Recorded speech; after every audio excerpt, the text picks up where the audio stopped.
Hello Avani, यहाँ एक बहुत बड़ी गड़बड़ हो गई है। तो हमेशा बहुत बड़ी प्रॉब्लम ही क्रिएट करते हो।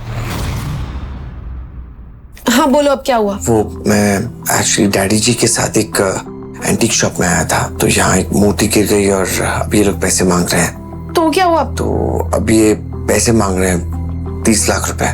What? 30 lakhs? वो भी एक स्टैचू के लिए? हाँ, मुझे कुछ समझ में नहीं आ रहा है। Gautam, are you serious?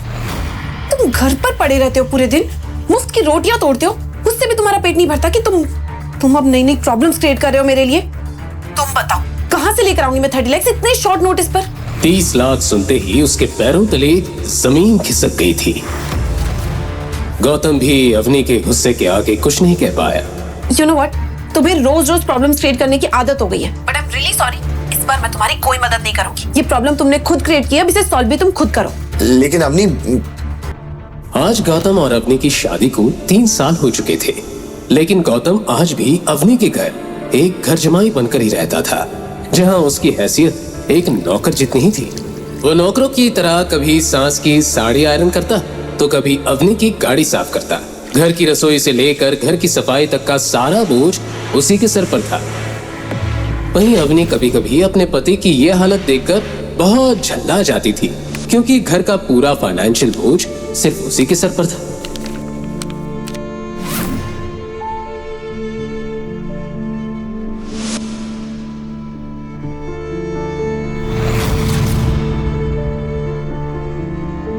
लेकिन अम्मी, ये स्टैचू पापा के हाथ से टूटा है, इसमें मेरी क्या गलती है? मुझे समझाने का मौका तो दिया होता, बिना मेरी बात सुने फोन काट दिया तुमने।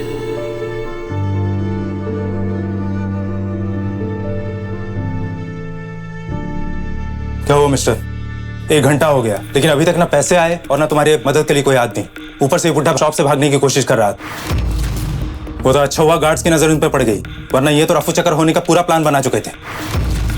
देखिए मिस्टर, 2 बज रहे हैं। अगर 5 बजे तक तुमने इस एंटिक स्टैचू के पैसे नहीं भरे तो मैं पुलिस को बुला के इस बुढ़े को अंदर करवा दूंगा, और इन बॉडीगार्ड से तुम दोनों की खातिरदारी कर लेंगे। समझ में आई मेरी बात? जी सर, समझ में आई। बस 2 मिनट दीजिए, हम फिगर आउट करते हैं। पापा जी, ये हमें यहाँ पेमेंट किए बिना जाने नहीं देंगे। लेकिन मैं जेल नहीं जाना चाहता, प्लीज तुम कुछ करो ना।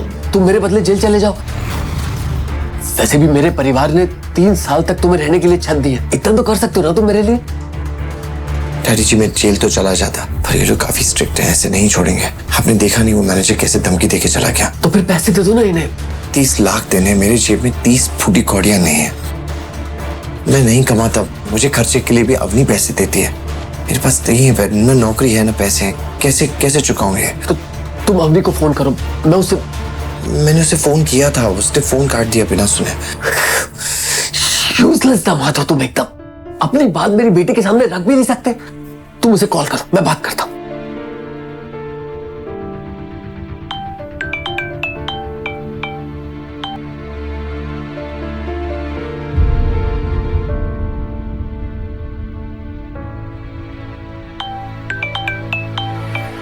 Gautam, are you mad? मैंने कहा ना मुझे काम के टाइम डिस्टर्ब मत किया करो। अब दोबारा कॉल किया ना तो। बेटा, मैं डैडी बोल रहा हूं। डैड? हाँ बेटा, मुझे तुम्हारी मदद की जरूरत है। मुझसे एक स्टैचू टूट गया और ये लोग पैसे मांग रहे हैं। नहीं दिया तो मुझे जेल भेज देंगे, ऐसा बोल रहे हैं लोग। बट डैड, आपको क्यों? ये गलती तो गौतम की है ना, तो आपको जेल क्यों? बेटा, वो दरअसल मुझसे ही टूट गया था। स्टैचू देखते हुए मैं उसकी पिक्चर्स ले रहा था, मेरा हाथ लग गया और स्टैचू नीचे गिरा और टूट गया। डैड, आप ऑलरेडी जानते हैं कि गौतम ने घर पे कितनी प्रॉब्लम्स क्रिएट कर रखी है, और आप भी मेरी लाइफ में नई नई प्रॉब्लम्स लेकर आ रहे हैं। लेकिन बेटा, ठीक है, अब बताइए आप कहाँ पर है, मैं मॉम को लेकर आती हूँ। बेटा, हम एंटीक शॉप पर है, Madhav Nagar. Okay, wait there, मैं अभी आ रही हूँ। अवनी के सामने बहुत बड़ी मुसीबत खड़ी थी, जिससे निकलना उसके लिए आसान नहीं था। दरअसल अवनी के पिता अनिल सिंह जोधपुर के अमीर परिवारों में से एक थे, लेकिन अनिल की मां गायत्री देवी हमेशा से ही गौतम और अवनी की शादी के खिलाफ थी। 3 साल पहले अवनी के दादाजी हिम्मत अग्रवाल गौतम से पुष्कर में टकराए थे, और गौतम को पहचानते ही उन्होंने अपनी फेवरेट पोती अवनी के लिए उसे पसंद कर लिया।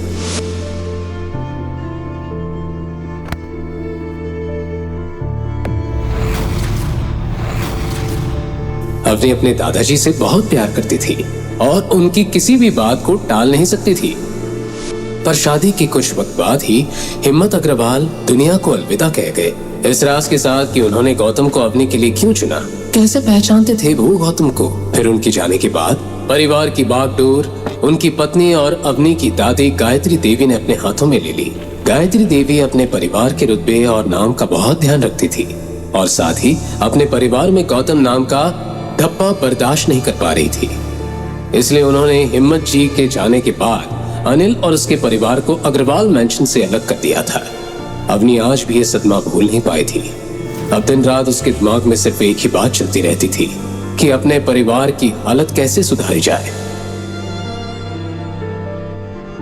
आज एक बार फिर उसके सामने मुसीबत खड़ी थी। वो अगले ही पल अपनी मॉम गीता के साथ माधव नगर जाने के लिए गई।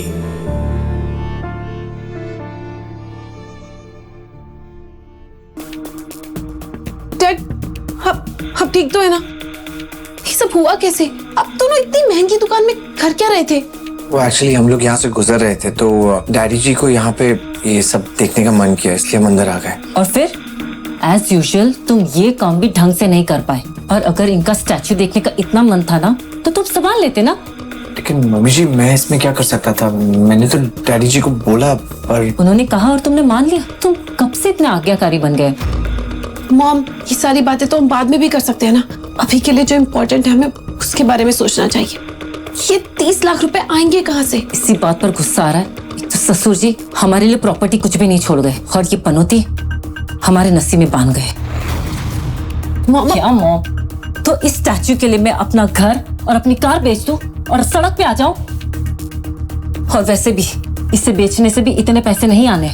सभी प्रॉब्लम का हल ढूंढने के लिए सोच में पड़ गए। टाइम निकलता जा रहा था। वहीं दूसरी तरफ मैनेजर की नजर बराबर अनिल पर ही थी। उसने पैसे मिलने की उम्मीद छोड़ दी थी और कमिश्नर साहब को इन्फॉर्म कर दिया और 3 घंटे पूरे होने का वेट करने लगा। डैड, मैं दादी सर से मदद मांग कर देखूं? उनके जितने भी पैसे होंगे ना मैं धीरे धीरे करके लौटा दूंगी। पर अवनी, दादी सर तुम्हारी मदद नहीं करेगी और तुम्हें पता है इसकी वजह क्या है। पर मॉम, एक बार बात करने में हर्जी क्या है? मैं कॉल करती हूँ।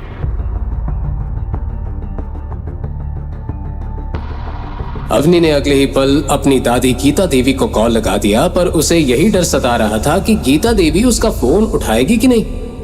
हाँ दादी साहब, मैं अरे तुम्हारा नंबर मेरे पास है, बोलो क्या काम है? गीता देवी बड़े ध्यान से उसकी बात सुन रही थी। हाँ ठीक है, मैं तुम्हें पैसे दे दूंगी, लेकिन इसके बदले में तुम्हें मेरी एक शर्त माननी पड़ेगी। शर्त? कैसी शर्त? हमारी फैमिली जल्द ही जोधपुर के सबसे बड़ी कंपनी चैरियट ग्रुप के साथ मिलकर काम करने जा रही है। अगर आज भी तुम्हारी आंखों में मेरे लिए कोई इज्जत है या मुझे अपनी दादी मानती हो तो अभी के अभी तुम गौतम को तलाक दे दो और चैरियट ग्रुप के चेयरमैन के बेटे कबीर के साथ शादी कर दो। दादी साहब, आप ऐसा कैसे बोल सकती हैं? इस बार तो गौतम की इसमें कोई गलती भी नहीं थी। देखो, मुझे इससे कोई मतलब नहीं है। अगर तुम्हें मेरी शर्त मंजूर है तो मैं तुम्हारी मदद कर दूंगी। दादी साहब, मेरे पापा आपके बेटे हैं, वो अपने बेटे के साथ ऐसा कैसे कर सकती हैं? और आज अनिल जिस प्रॉब्लम में है ना, उसकी वजह सिर्फ तुम हो और इसीलिए अगर तुम्हें मेरी शर्त मंजूर है तो मैं तुम्हें पैसे देने के लिए तैयार हूँ। दादी साहब, मेरी बात। अवनी को अब सामने कोई रास्ता नजर नहीं आ रहा था। अवनी प्लीज डोंट वरी, मैं कुछ करता हूँ। अब क्या करोगे तुम? इतनी बड़ी रकम बाहर जाके भीख मांग के लाओगे क्या? अवनी, तुम मेरी बात सुनो। तुम आज ही के आज इस आदमी से तलाक ले लो। ये तेरी लाइफ से आउट तो फिर दादी साहब हमें अपने घर में एंट्री दे देगी। और वैसे भी कबीर तुम्हारा दोस्त है, वो तुम्हें बहुत अच्छे से जानता है और आई एम श्योर वो तुम्हारी हेल्प करेगा। और उसके पापा बहुत पैसे वाले हैं और 30 लाख उनके लिए कुछ भी नहीं है। Come on Avni. गीता देवी को अब कबीर के सिवा कोई रास्ता नजर नहीं आ रहा था, लेकिन कबीर का एक ऐसा सच था जिसे अवनी अच्छे से जानती थी। दरअसल कबीर चैरियट ग्रुप का वाइस चेयरमैन शेखर आनंद का इकलौता बेटा था, जो बचपन से ही अय्याश था। लड़कियां उसकी कमजोरी थी, इसलिए हर तीसरे चौथे दिन कोई ना कोई नई लड़की उसका शिकार हो जाती थी। यूं तो उसके ऊपर बहुत सारे केस भी हुए, लेकिन शेखर आनंद के रुतबे और पैसे के आगे किसी पुलिस वाले की भी नहीं चली। कबीर ने कई बार अवनी पर भी अपने हाथ आजमाने की कोशिश की थी। वो कॉलेज में भी अवनी के आगे पीछे ही घूमता रहता था, लेकिन अवनी ने कभी उसे घास तक नहीं डाली थी। वहीं दूसरी तरफ गौतम, जो अब तक शांत था, कबीर का नाम सुनते ही गुस्से में आ गया। लेकिन इस वक्त कोई उसकी बात सुनने को तैयार नहीं था। वो तुरंत अपना फोन निकालकर शोरूम से बाहर चला गया। शोरूम के बाहर जाते ही उसने मोबाइल में एक नंबर डायल कर लिया। जैसे जैसे उसे फोन की रिंग सुनाई दे रही थी, वैसे वैसे उसकी धड़कनें तेज होती जा रही थी। मुंशी जी। माँ खड़ी होको। घड़ी खम्मा मुंशी जी, कैसे हैं आप? गौतम इस वक्त जिस शख्स से बात कर रहा था वो और कोई नहीं, उसके पापा रघुवेंद्र सिंह राठौड़ के मुंशी कमल स्वरूप थे, जो रंजौड़ की रॉयल फैमिली से बिलोंग करते हैं।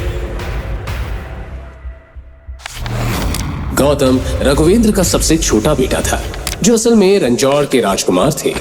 गौतम अपने पैलेस सुमेर भवन में ही बड़ा हुआ था। ये कहना गलत नहीं होगा कि वो सोने की चम्मच लेकर पैदा हुआ था, लेकिन जैसे जैसे गौतम बड़ा होता गया, उसके दिल में बाहर की दुनिया को जानने पहचानने की दिलचस्पी बढ़ती चली गई। वो हमेशा से अपनी शाही जिंदगी से तंग रहता था। और फिर एक दिन रघुवेंद्र ने उसकी शादी अपने खास दोस्त की बेटी दीपशिका के साथ तय कर दी।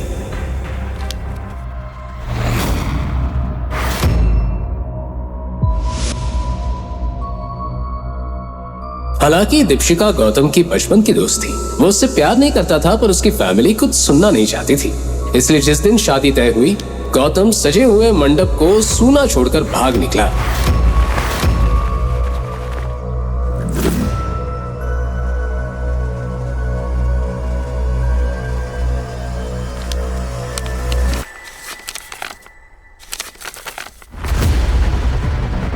सुमेर भवन में आज ही वो मंडप उसी तरह से सजा हुआ था। मैं तो चौंका हूँ, मस्तारी बहुत याद आवे है। हुक्म, जब से आप गए हो महल सुना हो गया है। और मुंशी जी, मैं एक मुसीबत में हूँ, आपकी मदद की जरूरत है। हम जानते हैं आप किस मुसीबत में फंसे हो। ये मुंशी तो ये भी जाने हैं कि आप इस वक्त हो कहाँ, किस फैमिली के घर जमाई बनकर रह रहे हो। आपकी सास, ससुर और पत्नी, सबके बारे में इस मुंशी के पास पक्की खबर है। गौतम पिछले 4 साल से अपने परिवार और रंजौर से दूर भाग रहा था, लेकिन उसके पापा उसकी एक चीज पर नजर रखे हुए थे। ठीक है, तो मुझे 30 लाख की सख्त जरूरत है।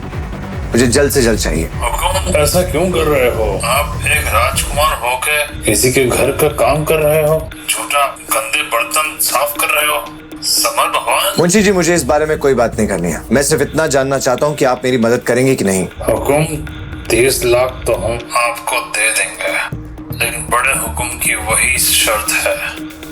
क्या शर्त है? आपको दीपशिका से शादी करनी होगी। मुंशी जी, मेरी शादी हो चुकी है।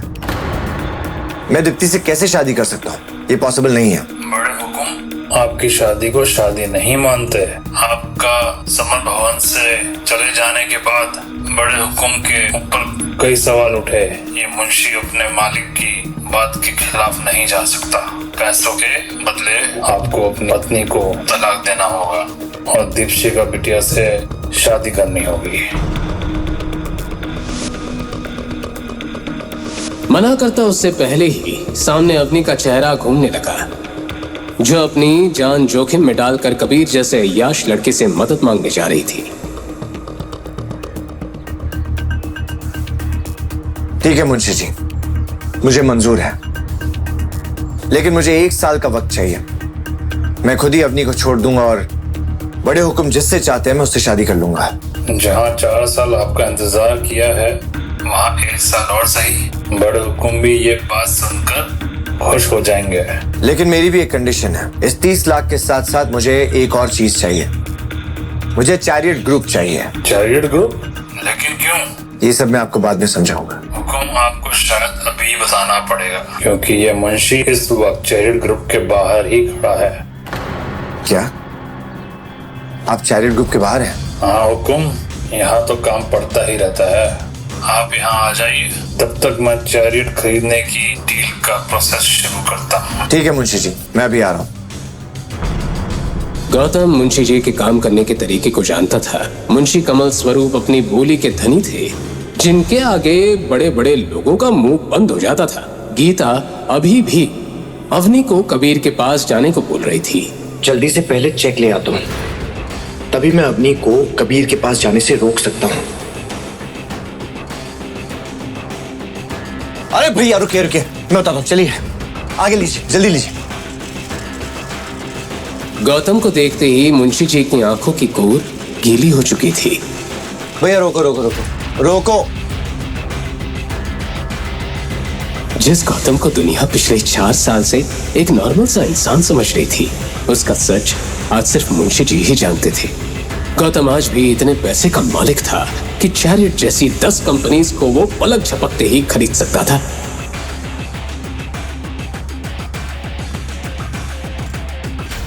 मुंशी जी, कंपनी खरीदने की फॉर्मेलिटीज हो गई? आपके फोन आते ही मैंने सारी फॉर्मेलिटीज पूरी कर दी, बस आपके साइन करने की देरी है।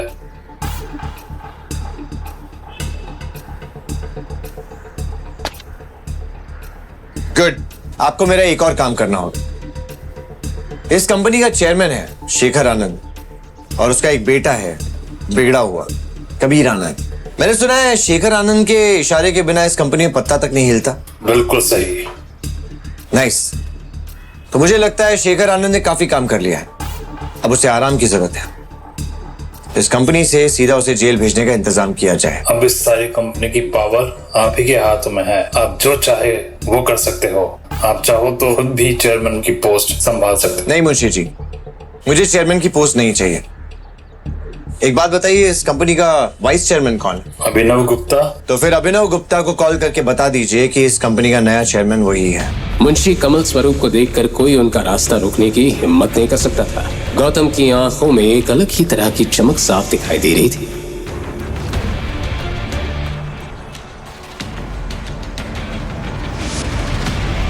लेकिन वही दूसरी तरफ अवनी की टेंशन बढ़ती जा रही थी। उसके सामने कबीर से मदद मांगने के सिवा कोई रास्ता नहीं था। इधर गौतम और मुंशी जी को ऑफिस के अंदर देखते ही एक 32 साल की औरत ने उन्हें केबिन के बाहर रोक दिया। तुम दोनों अंदर कैसे आ गए, वो भी बिना किसी से पूछे? यह औरत शेखर आनंद की पर्सनल सेक्रेटरी शालिनी थी, जो मुंशी जी की पहचान से वाकिफ नहीं थी। मैं यहाँ के चेयरमैन मिस्टर गुप्ता से मिलने आया हूँ। मिस्टर अभिनव गुप्ता इस कंपनी के वाइस चेयरमैन हैं, और वो तुम जैसे सेल्समैन से बिना अपॉइंटमेंट के नहीं मिलते हैं। तो अब यहाँ से निकलो, वरना मैं सिक्योरिटी बुलाऊं। सिक्योरिटी। गौतम के फोन पर अवनी का फोन आने लगा। इससे पहले कि वो फोन उठाकर जवाब देता, उसका मोबाइल लो बैटरी के कारण स्विच ऑफ हो गया। तुम जानती भी हो किससे बात कर रही हो? ये जोधपुर के मुंशी जी, मुझे लेट हो रहा है, गुप्ता जी को बुलाइए प्लीज। हेलो। अभिनव गुप्ता मुंशी जी को अच्छे से जानता था। वो अपने काम छोड़कर तुरंत अपने केबिन से बाहर आ गया। देखो, मैं तुम दोनों को लास्ट वार्निंग दे रही हूँ। मिस कामिनी, ये तरीका है आपका गेट से बात करने का? सॉरी सर, लेकिन शट अप। तुम्हें पता है ना, तुम्हारी इस बदतमीजी की वजह से तुम्हें इस कंपनी से निकाला जा सकता है।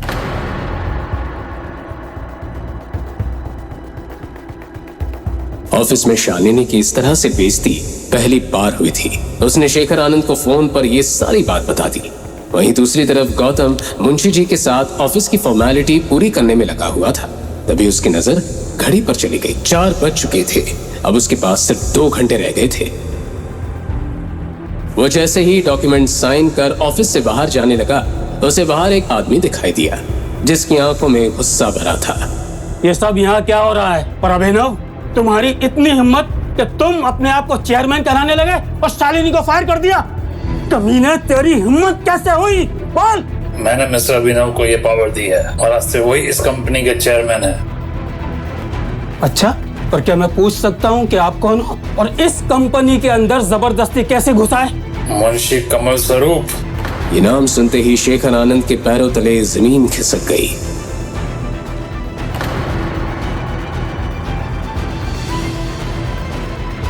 मिस्टर कमल, आपने मुझे पहले नहीं बताया। आप मुझे पहले इन्फॉर्म कर देते तो हाँ, एक काम करते हैं, आप मेरे केबिन में चलिए, वहां चल के बात करते हैं। हाँ मिस्टर आनंद, बातचीत का वक्त निकल चुका है। इस कंपनी के आड़ में आप क्या काले धंधे चला रहे हैं हमें अच्छे से पता है।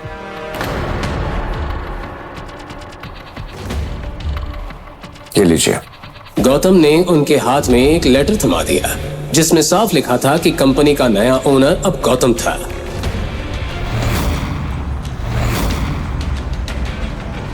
मुंशी जी, मिस्टर गुप्ता आपसे बात करनी है, आइए। वहीं केबिन के अंदर आते ही गौतम ने अपने घड़ी में टाइम देखा। वक्त निकलने के साथ ही उसके दिल में अवनी और उसकी फैमिली के लिए चिंता बढ़ती जा रही थी। मिस्टर अभिनव, आज से आप इस कंपनी के चेयरमैन हैं। इस कंपनी के सारे फैसले आप ही लेंगे। मैं पूरी ऑनेस्टी के साथ काम करूंगा सर, आपको शिकायत का मौका नहीं दूंगा। गुड। और शेखर आनंद और कबीर आनंद का सारे कच्चा चिट्ठा मुझे चाहिए। उन्होंने बहुत लड़कियों की जिंदगी बर्बाद किया। उनके जेल जाने का वक्त आ गया है। आप टेंशन मत लीजिए सर, मेरे पास उनके खिलाफ बहुत सारे सबूत हैं मेरे लॉकर में। मुझे पता था इनके खिलाफ कोई ना कोई आवाज जरूर उठाएगा। मुझे इसी दिन का इंतजार था सर। आज मैं आपको सारे सबूत दे दूंगा सर। नाइस। मुंशी जी, मुझे देर हो रही है, मेरा चेक दे दीजिए।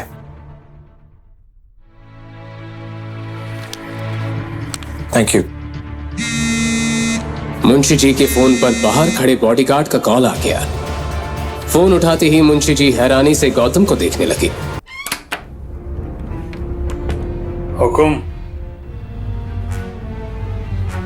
अवनी अभी अभी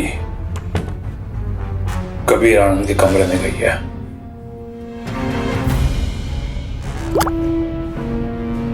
गौतम ये बात अच्छे से जानता था कि कबीर ने अवनी को अपने केबिन में क्यों बुलाया था। उसके केबिन में एक ऐसा ड्रग रहता था जिसे वो हर लड़की को उस पर इस्तेमाल करके उनका फायदा उठाता था।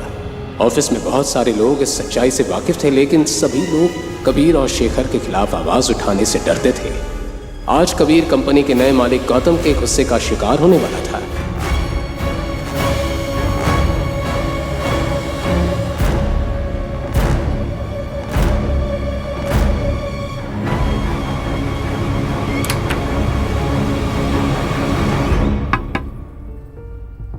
कम इन।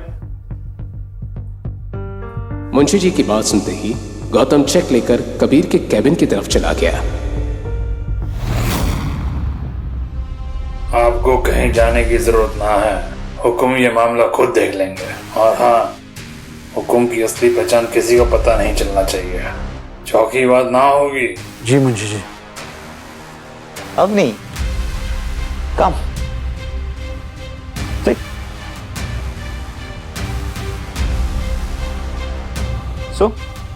कैसे आना हो। अवनी ने कबीर के केबिन में आते ही उसे सारी बात बता दी। गौतम की आंखों में बेचैनी बढ़ती जा रही थी। अब नहीं, इतनी बड़ी बात हो गई और तुम मुझे भी बता रही हो। ये सब तो तुम्हें बहुत पहले बता देना चाहिए था। नहीं कबीर, मैं ड्रिंक नहीं करती। ये क्या बात हुई, तुम यहाँ तक आई हो, तुम्हें एक ड्रिंक तो लेना पड़ेगा। नहीं कबीर, मुझे बस पैसे लेकर जल्द से जल्द शॉप पर पहुंचना है। ओ हाँ, तुम्हारे पापा तुम्हारा वेट कर रहे होंगे ना। मैं भी तुम्हें चेक देता हूँ, वेट।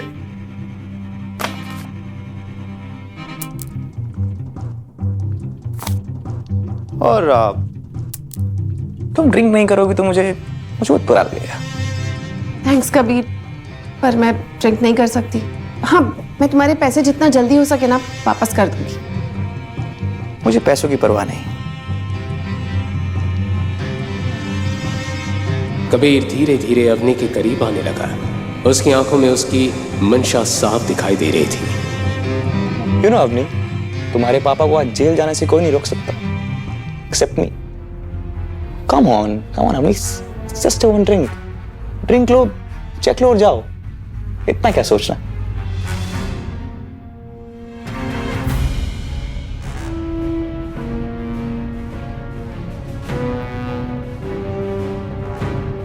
कभी ड्रिंक करने के बाद तुम पक्का मुझे चेक दे दोगे ना? Of course, पैसा मेरे लिए इतनी बड़ी बात नहीं। Have it. वो मन ही मन अवनी के साथ रात गुजारने का प्लान बना चुका था। अवनी के सामने अब कोई रास्ता नहीं था, लेकिन ग्लास अपने होठों के आगे बढ़ने से पहले ही उसे दरवाजे की जोरदार आवाज सुनाई दी। अवनी के हाथ में ड्रिंक का ग्लास देखते ही गौतम गुस्से में कबीर को देखने लगा। कौन है बे तू? अंदर कैसे आया? गौतम, गौतम तुम यहाँ क्या कर रहे हो? मैं अगर यहाँ नहीं पहुंचता तो ये तुम्हारे साथ न जाने क्या कर रहा होता। गौतम, तुम ऐसा सोच भी कैसे सकते हो? मैं यहाँ कबीर से मदद मांगने के लिए आई हूँ। तुम नहीं जानती कितना गिरा हुआ इंसान है। ओ हेलो, बहुत हुआ तेरा। तुझे पता है तू किससे बात कर रहा है? मेरी तो कबीर, ये मेरे हस्बैंड है। तो यही है वो घर जमाई।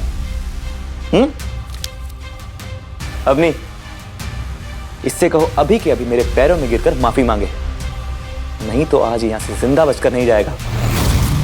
और अवनी, ये चेक तो तुम भूल ही जाओ।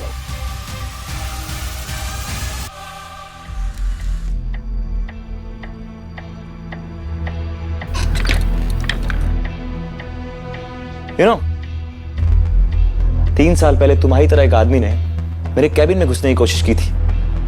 उसकी फैमिली वाले उसकी लाश आज तक ढूंढ रहे हैं।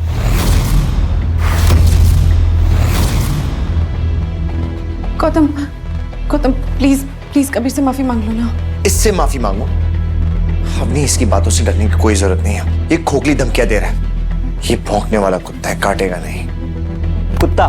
कबीर, 2 टके घर जमाई, अब देखिए कुत्ता क्या करता है। आज के आज तेरी चमड़ी नहीं उधेड़ी ना तो मेरा नाम भी कबीर आनंद नहीं। गौतम। हेलो इंस्पेक्टर शिवा, मैं कबीर आनंद बोल रहा हूं। अभी कभी चेहरे आई है, किसी की चमड़ी उधेड़नी है। और अवनी, ये चेक तो तुम भूल ही जाओ, आज ये जेल जाकर रहेगा। कबीर, कबीर मैं गौतम की तरफ से तुमसे माफी मांगती हूँ प्लीज। नहीं अवनी, आज इसे जेल जाने से कोई नहीं रोक सकता। एंड फाइनली तुम उसके बाद मेरी हो पाओगी। गौतम, तुम क्या कर रहे हो? तुम जानते नहीं हो ये You're finished, man. ये थप्पड़ मारना तुम्हें बहुत महंगा पड़ेगा।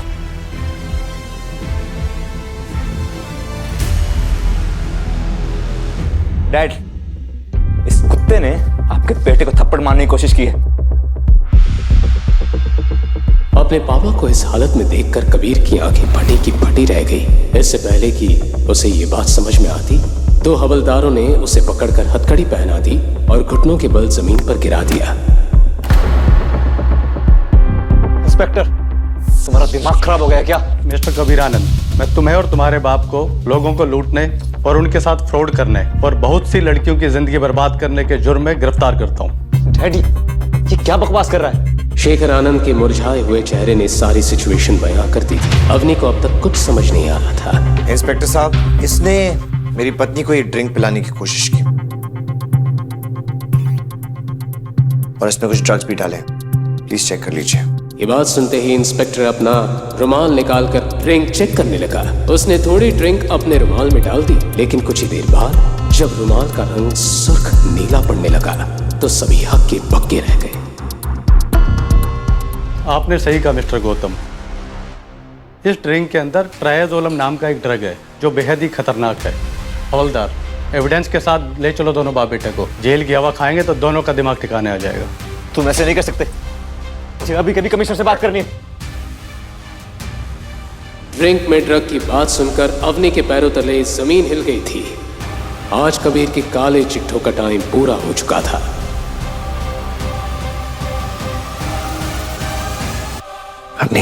गौतम के पास बताने के लिए बहुत सारी बातें थी, लेकिन वो इस वक्त अपनी सच्चाई नहीं बताना चाहता था। अब घबराने की कोई जरूरत नहीं है। उन्हें उनके किए की सजा मिल चुकी है। गौतम ने अपनी जेब से 30 लाख का चेक निकालकर अवनी की तरफ बढ़ा दिया।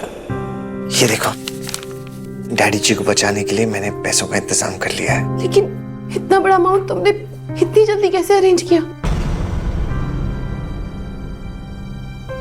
गौतम अगर सच बताता तो बहुत बड़ी मुसीबत में फंस सकता था, इसलिए वो बिना कुछ कहे खामोश रहा। गौतम, मैं तुमसे कुछ पूछ रही हूँ, तुम्हें ये चेक किसने दिया? वो मैंने अपने एक दोस्त से उधार लिया है। उसकी कंपनी में बहुत सारा फायदा हो गया था तो उसने मुझे उधार दे दिया।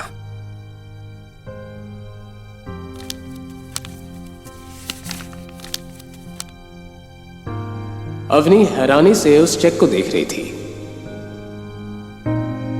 हम ये पैसे आराम से वापस कर सकते हैं, उसे पैसों की जल्दी नहीं है।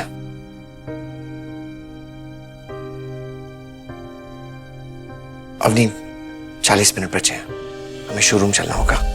तुम लोग हमारा वेट कर रहे होंगे। वहीं दूसरी तरफ अनिल और गीता शोरूम के एक कोने में बैठे थे।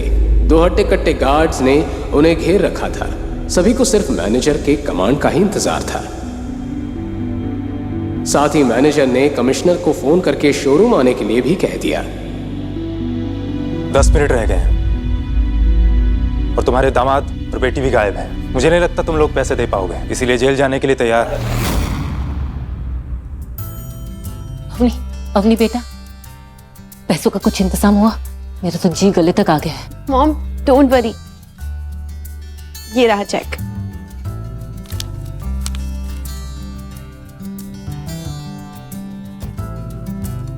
देखा, मैंने कहा था ना, कबीर हमारी मदद जरूर करेगा। बहुत ही अच्छा बच्चा है वो, पूरा सोने का खरा है। ये तुम्हारे गौतम जैसा नहीं है। देखो गौतम, दिखाई दे रहा है ये चेक? ये तुम्हारे औकात से बाहर की बात है। कबीर मेरी बेटी का दोस्त है, मेरी बेटी, और तुम अब आज के आज ही मेरी बेटी को तलाक दे दो।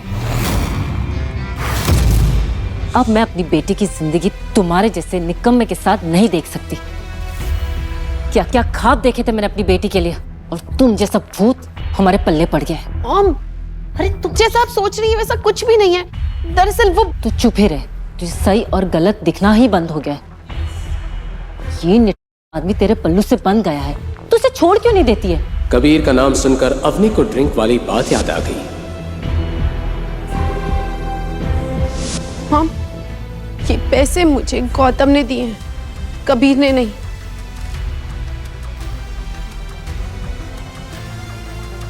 अच्छा, इसका ऐसा कौन सा दोस्त आ गया जिसने इस भिखारी को इतने सारे पैसे दे दिए? चल कॉल लगाओ, अभी के अभी अपने दोस्त को कॉल लगाओ। गौतम हड़बड़ाकर अपने आसपास देखने लगा। वहीं गीता लगातार शक भरी निगाहों से उसे देख रही थी। करो अपने दोस्त को कॉल। दरअसल मेरा दोस्त ट्रैवल कर रहा है, उसके असिस्टेंट ने मुझे चेक दिया है। आप लोग ये अपना फैमिली ड्रामा घर जाके कर लेना, मुझे चेक दे दीजिए। हाँ, लीजिए चेक।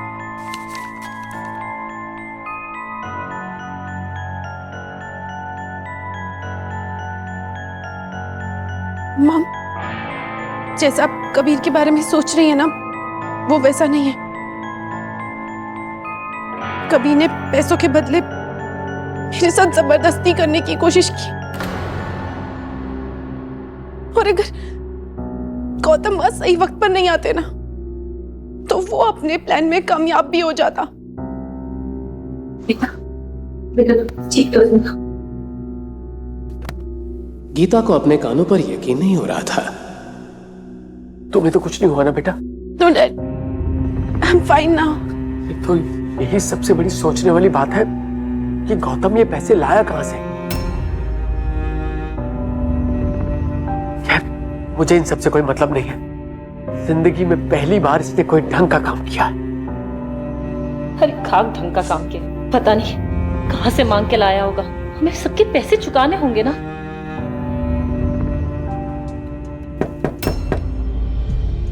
मॉम, ये सब बातें हम घर चलकर करते हैं ना, मैनेजर हमें ही देख रहा है। शाम हो चुकी थी और गीता गौतम के ऊपर ताने बरसाने का कोई भी मौका गंवाना नहीं चाहती थी। मॉम,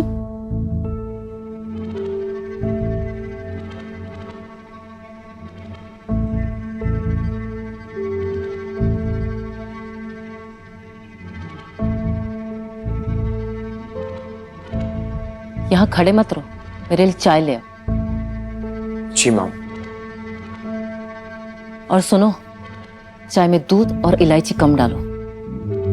तुम्हारे बाप दादा ने कोई हमें खजाना नहीं दिया हुआ है, समझे?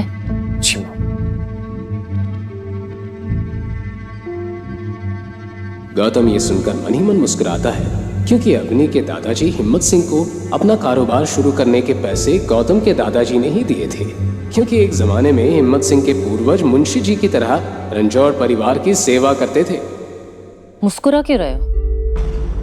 मुझे पता है तुम सारी मलाई खुद ही चट कर जाते हो। और सुनो, अगर चाय अच्छी नहीं बनी ना तो चाय कप में नहीं तुझ पर होगी, समझे? Thank you Avni for money you gave. लेकिन ये पैसों का क्या करना है? ये गौतम जहां से भी लाया है वापस तो देने ही होंगे ना। अभी तो यही मानो कि गले में फंदा लटका हुआ है।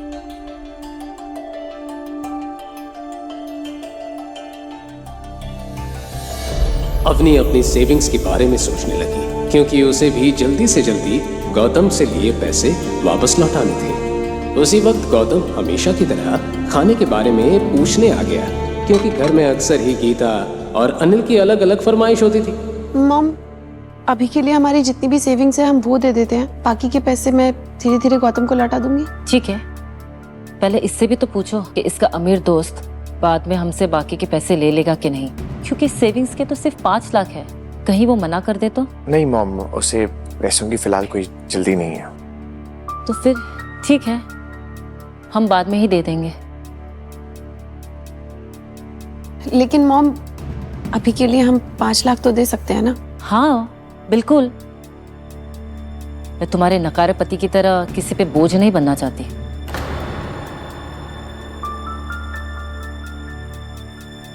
अच्छा गौतम, जब तुम पैसे रिटर्न करोगे ना अपने फ्रेंड को, तो मेरी तरफ से थैंक यू बोलना। उन्होंने हमारी बहुत बड़ी हेल्प की है।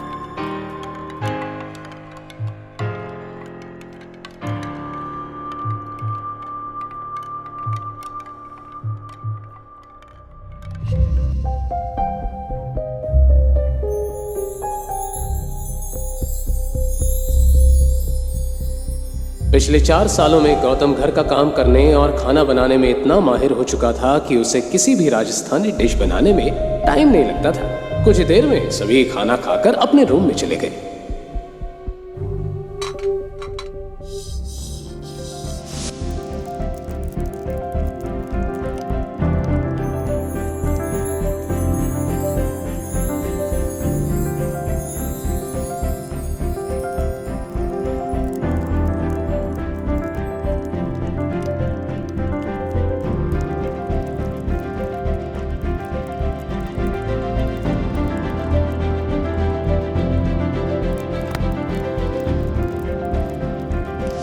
लेकिन गौतम का काम खत्म नहीं हुआ था।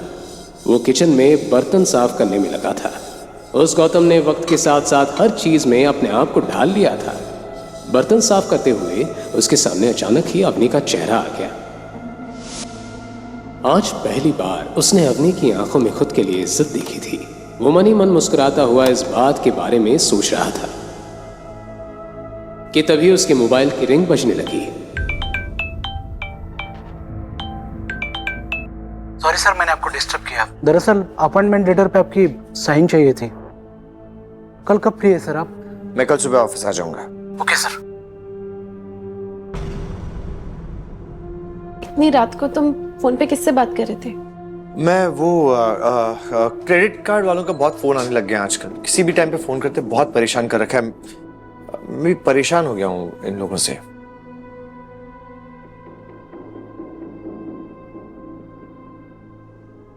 अगले दिन सुबह गौतम अपने घर का काम खत्म करके चैरियट जाने के लिए निकल गया। वो अवनी से मार्केट के काम का बहाना बनाकर निकला था, इसलिए उसे जल्दी से जल्दी घर वापस पहुंचना था। Good morning sir. मैंने सारे सीनियर एग्जीक्यूटिव्स को इन्फॉर्म करके मीटिंग के लिए बुला लिया है सर। आप कब तक पहुंच रहे हैं सर? मिस्टर गुप्ता, आपने किससे पूछकर ये मीटिंग रखी है? मैं नहीं चाहता कि मेरी असलियत किसी के भी सामने आए। Please cancel the meeting. I am sorry sir, मैं मीटिंग कैंसिल कर देता हूँ। आप टेंशन मत लीजिए, आपके बारे में किसी को पता नहीं चलेगा। गुड, मैं आपको आपकी कैबिन में मिलता हूँ।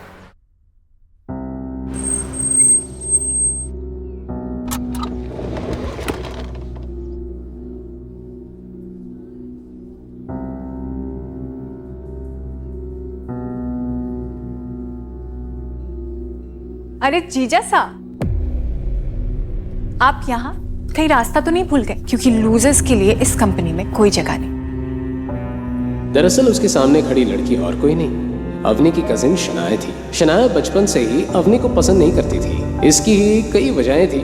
अवनी का दिमाग बचपन से ही बहुत तेज था, वो दिखने में बहुत सुंदर थी। अवनी की शादी गौतम जैसे लूजर से होने के बाद शनाया सबसे ज्यादा खुश हुई थी। एक मिनट। आज शनाया की शादी शहर के सबसे अमीर आदमी रघुवीर पंडित के इकलौते बेटे सिद्धार्थ पंडित से होने वाली थी। रघुवीर पंडित भी चैरियट के साथ मिलकर काम करता था। चैरियट की ही बदौलत उसका जोधपुर में बहुत दबदबा था और इसी दबदबे और नाम को देखकर अवनी की दादी गायत्री देवी ने अपनी पोती की शादी सिद्धार्थ पंडित के साथ तय कर दी। गौतम हमेशा की तरह आज भी शनाया के ताने सुनकर खामोश खड़ा रहा। खैर छोड़ो, तुम क्या ही कहोगे। तुम्हारे जैसे आदमी की हमारे सामने खड़े होने की औकात भी नहीं है। वेल, हम यहाँ शेखर अंकल को अपनी शादी की इनविटेशन कार्ड देने आए थे। अगर तुम चाहो तो तुम भी शादी में आ सकते हो। तुम्हारे लिए वेटर का काम रिजर्व करके रख दूंगी। आपकी शादी में मुझे वेटर बनने का कोई शौक नहीं है।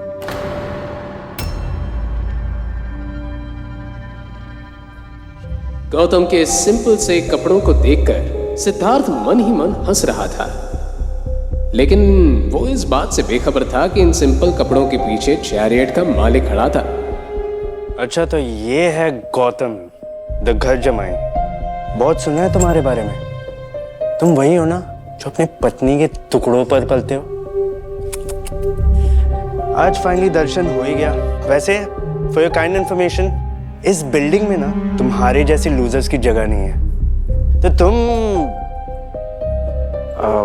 मैं एक्चुअली यहाँ पे जॉब मांगने आया था। नौकरी?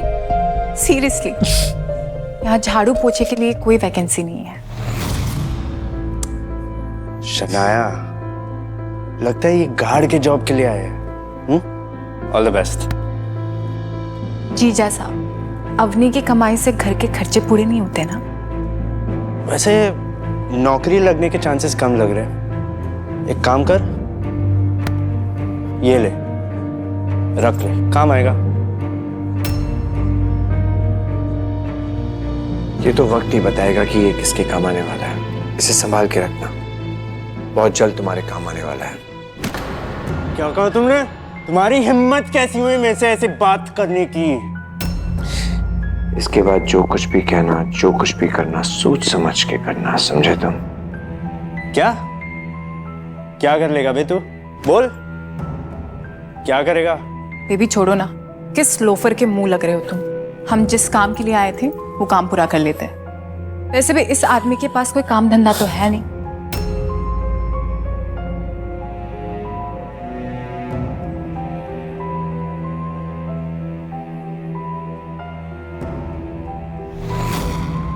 वहीं शनाया और सिद्धार्थ चेयरमैन के केबिन के साइड में आकर खड़े हो गए। सिद्धार्थ के दिमाग में अभी तक गौतम की कही हुई बात चल रही थी। छोड़ो ना बेबी, तुम अभी तक उस घर जमाई के बारे में सोच रहे हो। शनाया, उस घर जमाई ने गलत आदमी से पंगा लिया। वहीं दूसरी तरफ गौतम सीधे अभिनव के केबिन में चला गया। Please come sir. Thank you so much Gupta ji. एक बात बताइए, आप ये रघुवेंद्र पंडित और उसके बेटे सिद्धार्थ पंडित को जानते हैं? हाँ सर, जानता हूँ। रघुवीर जी हमारी कंपनी के साथ बहुत सालों से काम कर रहे हैं। ठीक है, आज के बाद से रघुवेंद्र पंडित की कंपनी के साथ चैरियट ग्रुप काम नहीं करेगा। उनके साथ जो भी डील्स होने वाली है सब कैंसिल कर दी जाए और उन्हें इन्फॉर्म कर दिया जाए कि जो लोग दूसरों की इज्जत नहीं करते, हम उनके साथ काम नहीं करते। क्योंकि काम जो होता है वो औकात देखकर नहीं, हालात देखकर दिया जाता है। गौतम की बात सुनते ही अभिनव समझ गया था कि गौतम ने बिना कुछ सोचे इतनी बड़ी बात नहीं की है। अभिनव ने इमीडिएटली रघुवीर पंडित को कॉल लगा दिया। गौतम मुस्कुराते हुए पास में रखी चेयर पर बैठ गया। हेलो मिस्टर रघुवीर, मैं अवतार ग्रुप का न्यू चेयरमैन अभिनव गुप्ता बात कर रहा हूँ। न्यू चेयरमैन शब्द सुनते ही रघुवीर एक पल के लिए सक पका गया। Yes mister Gupta. आपके लिए बुरी खबर है, अवतार ग्रुप आपके साथ मिलकर काम नहीं करेगा। आपके साथ हमारी जितनी भी डील साइन हुई हैं, उन्हें मैं अभी के अभी कैंसिल करता हूं। डॉक्यूमेंट आपके ऑफिस तक पहुंच जाएंगे। और हां, एक बात और, अवतार ग्रुप झाड़ू पोंछा लगाने वालों के साथ मिलकर कभी काम नहीं करता। इससे पहले कि रघुवीर ये बात समझ पाता और कुछ जवाब दे पाता, अभिनव ने फोन काट दिया और गौतम को देखने लगा। वहीं दूसरी तरफ सिद्धार्थ और शनाया चेयरमैन से मिलने का वेट कर रहे थे। ऑफिस के अंदर आते ही उसे पता लग गया था कि अवतार ग्रुप का चेयरमैन अब अभिनव गुप्ता बन गया। इस बात से सिद्धार्थ को हैरानी तो हुई, लेकिन वो अभिनव से मिलकर जाना चाहता था। बहुत देर वेट करने के बाद भी सेक्रेटरी उसे अंदर जाने नहीं दे रही थी, लेकिन अब सिद्धार्थ के सब्र का बांध टूट चुका था। और कितनी देर वेट करना होगा मुझे? आप एक बार चेयरमैन सर को कॉल कीजिए। मेरा नाम सिद्धार्थ पंडित है, वो शायद मेरे बारे में जानते होंगे। जैसे ही सिद्धार्थ की बात खत्म हुई, सेक्रेटरी के पास अभिनव का कॉल आ गया। अभिनव से बात करने के बाद सेक्रेटरी सिद्धार्थ को देखने लगी। देखते ही देखते उसने सिक्योरिटी को कॉल कर दिया, जल्दी से चेयरमैन सर के केबिन पर कुछ लोग भेजो। चेयरमैन शब्द सुनते ही सिक्योरिटी गार्ड्स भागते हुए बिल्डिंग के अंदर आ गए। सिद्धार्थ और शनाया इससे पहले कि कुछ समझ पाते, उनके सामने गन्स लिए बहुत सारे गार्ड्स खड़े हो गए। ओ हेलो, तुम लोगों का दिमाग खराब हो गया है, इस तरह घेर कर क्यों खड़े हो? I am sorry mister Siddharth Pandit, लेकिन आपकी कंपनी के साथ अवतार ग्रुप ने सारी डील्स कैंसिल कर दी हैं और चेयरमैन सर ने कहा है कि हम झाड़ू पोछा लगाने वालों के साथ काम नहीं करते। व्हाट? ये क्या बकवास है? सिद्धार्थ ये कहते हुए सोच में पड़ गया, क्योंकि अभी अभी उसने यही बात गौतम से कही थी। लेकिन इससे पहले कि वो इस बात के बारे में सोचता, उसे अचानक याद आया कि उनका आधा काम अवतार ग्रुप की वजह से चल रहा था। अगर आज अवतार ग्रुप उनके साथ सारी डील्स कैंसिल कर देता है तो वो रातों रात सड़क पर आ जाएंगे। ये बात सोचते हुए उसका माथा पसीने से तरबतर हो गया। मुझे चेयरमैन सर से बात करनी है। वो अचानक इतना बड़ा फैसला कैसे ले सकते हैं? कहां है सर? मैं उनसे सिक्योरिटी बाहर निकालूं इन दोनों को। सेक्रेटरी की बात सुनते ही पास में खड़े लंबे तगड़े गार्ड ने सिद्धार्थ का हाथ मरोड़कर उसे नीचे बिठा दिया। सिद्धार्थ दर्द से कराहने लगा। दर्द के मारे उसकी आंखों में आंसू आने लगे। ये सब देखकर शनाया उसे बचाने के लिए आगे आ गई। प्लीज प्लीज ऐसा मत करो, हम जा रहे हैं। शनाया का रोता हुआ चेहरा देखकर गार्ड ने तुरंत सिद्धार्थ का हाथ छोड़ दिया, लेकिन सिद्धार्थ अभी तक दर्द के मारे चीख रहा था। तभी उसके पास रघुवीर पंडित का फोन आ गया। सिद्धार्थ, तुम्हारा दिमाग खराब हो गया है। तुमने अवतार ग्रुप में जाकर क्या रायता फैलाया है, जो उन्होंने हमारे साथ सारी डील्स कैंसिल कर दी। तुम्हें शादी का कार्ड देने के लिए भेजा था या फिर ये मुसीबत खड़ी करने के लिए? बाबा, मैंने कुछ नहीं किया। मैं तो यहाँ सिर्फ शनाया के साथ कार्ड देने आया था। मैं तो चेयरमैन सर से मिला भी नहीं। Shut up! मुझे तुम्हारी कोई सफाई नहीं सुननी।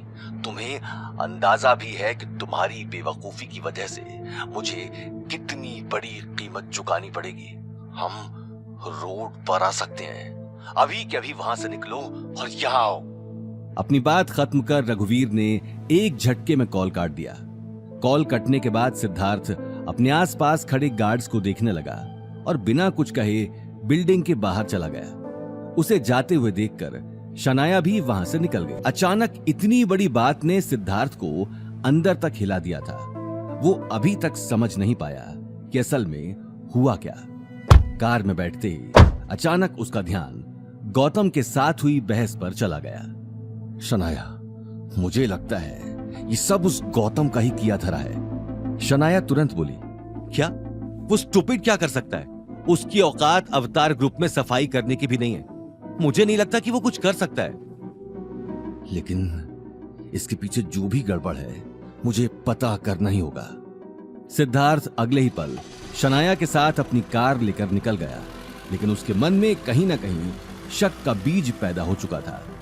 वहीं दूसरी तरफ सिद्धार्थ को सबक सिखाकर गौतम मन ही मन बहुत अच्छा फील कर रहा था। वो अगले ही पल सारे डॉक्यूमेंट साइन कर अपने घर की तरफ निकल गया, लेकिन घर पहुंचते ही उसका खिलखिलाता हुआ चेहरा एक ही पल में मुरझा गया। हॉल के सोफे पर अवनी की दादी गायत्री देवी बैठी थी। गायत्री देवी ने अपने गले में सोने की एक बड़ी माला पहनी हुई थी और हाथों में कई सारी अलग अलग तरह की अंगूठियां। लेकिन उनकी चढ़ी हुई नाक को देखकर यह साफ मालूम चल रहा था कि अनिल के छोटे से घर में आकर उन्हें अच्छा नहीं लग रहा था। अनिल जब से अग्रवाल मेंशन से अलग हुआ था तब से गायत्री देवी ने अनिल के घर पर कदम नहीं रखा था। आज अचानक उन्हें सोफे पर बैठा देख गौतम के मन में ढेर सारे सवाल चलने लगे। वो अगले ही पल गायत्री देवी के पैर छूने के लिए आगे आ गया। गौतम को देखते ही गायत्री देवी ने अपना मुंह घुमा लिया, क्योंकि गौतम उन्हें फूटी आंख भी पसंद नहीं था। एक अजीब सी खामोशी हॉल में छाई हुई थी। अनिल और अवनी एक दूसरे को देख रहे थे। उसी वक्त गीता ने चाय का कप गायत्री देवी के सामने रख दिया। ये लीजिए मासा चाय। गायत्री देवी बिना कप को हाथ में लिए उसे सूंघने लगी। कप को सूंघते ही उसने अपनी नाक चढ़ा ली और गुस्से में गीता को देखने लगी। इतनी पतली चाय, लगता है सारी मलाई खुद ही चट कर जाती हो। चाय पतली और तुम मोटी होती जा रही हो। डस्टबिन में फेंक दो इसे। ये बात सुनते ही गीता ने अपना सर नीचे कर लिया। जैसे गीता गौतम को ताने कसने का एक भी मौका नहीं छोड़ती, वैसे ही गायत्री देवी गीता को जलील करती है। सुनो तुम सब, मैं यहाँ बस शनाया की शादी का कार्ड देने आई हूँ। शनाया का होने वाला ससुराल हैसियत में हमसे बहुत बड़ा है और बहुत पैसे वाला है। वैसे तो मैं चाहती नहीं थी कि तुम लोग शादी में आओ, लेकिन पार्टी में आने वाले लोग इस बात को लेकर तमाशा खड़ा कर देंगे, क्योंकि तुम लोगों ने समाज में हमारा नाम जो बहुत रोशन कर रखा है। ये बात कहते हुए गायत्री देवी घूरकर अवनी और गौतम को देखने लगी। उसकी आंखों में गुस्सा भरा हुआ था। इसलिए शादी में आ जाना, पर खाली हाथ नहीं, महंगा गिफ्ट ही लेकर आना। पार्टी में बड़े बड़े लोग आने वाले हैं, उनके सामने 500,000 वाला बुके लेकर मत आ जाना। अनिल का भाई सौरभ शनाया की शादी में 35 लाख की कार गिफ्ट कर रहा है। अब इतनी महंगी कार देने की तो तुम्हारी औकात है नहीं, तो कम से कम 5 लाख का नेकलेस ही ले आना। ये बात सुनते ही अवनी के पैरों तले जमीन खिसक गई, क्योंकि परिवार की सेविंग्स का सारा पैसा उसने गौतम के दोस्त को दे दिया था। लेकिन दादी साहब, 5 लाख तो बहुत ज्यादा है। हम लोग इतना महंगा गिफ्ट नहीं दे पाएंगे। हाँ मासा, अब देखिए ना, फैमिली की कोई सेविंग भी नहीं है, तो इतना महंगा गिफ्ट। किडनी बेचो या घर, मैं नहीं जानती, पर गिफ्ट कम से कम 5 लाख का होना ही चाहिए। गायत्री देवी की गुस्से भरी आवाज सुनकर सभी एक दूसरे की शक्ल देखने लगे। अपनी बात खत्म कर गायत्री देवी गुस्से में घर से बाहर निकल गई। हॉल में एक अजीब सी टेंशन का माहौल छा चुका। वाह, बताओ, 5 लाख तो ऐसे कह गई जैसे 5 रुपए हो। शनाया की शादी को लेकर तो हर बात में इतना सोच रहे हैं। अवनी की शादी में इन लोगों को क्या हो गया था? अवनी की शादी में जितने भी लोग आए थे, मैंने एक एक के लिफाफे देखे हैं। किसी ने 500 के ऊपर लिफाफे में नहीं डाले। फोकट में इतना सारा माल खाकर निकल गए। और आज शनाया की शादी में 5 लाख का गिफ्ट, 35 लाख की गाड़ी। भगवान ही जाने ये कैसी लीला चल रही है। हाँ, लेकिन गीता, अब माँ ने कहा है तो देना पड़ेगा ना। क्या देना पड़ेगा? तुम्हारा दिमाग ठिकाने पर है कि सोते वक्त तकिए के नीचे रख दिया था? तुम्हारी जानकारी के लिए बता दूं कि हमारे ऊपर अभी भी 27 लाख का कर्जा है। कहाँ से लाएंगे इतने महंगे गिफ्ट के लिए पैसे? लेकिन माँ यहाँ से बहुत गुस्से में गई है।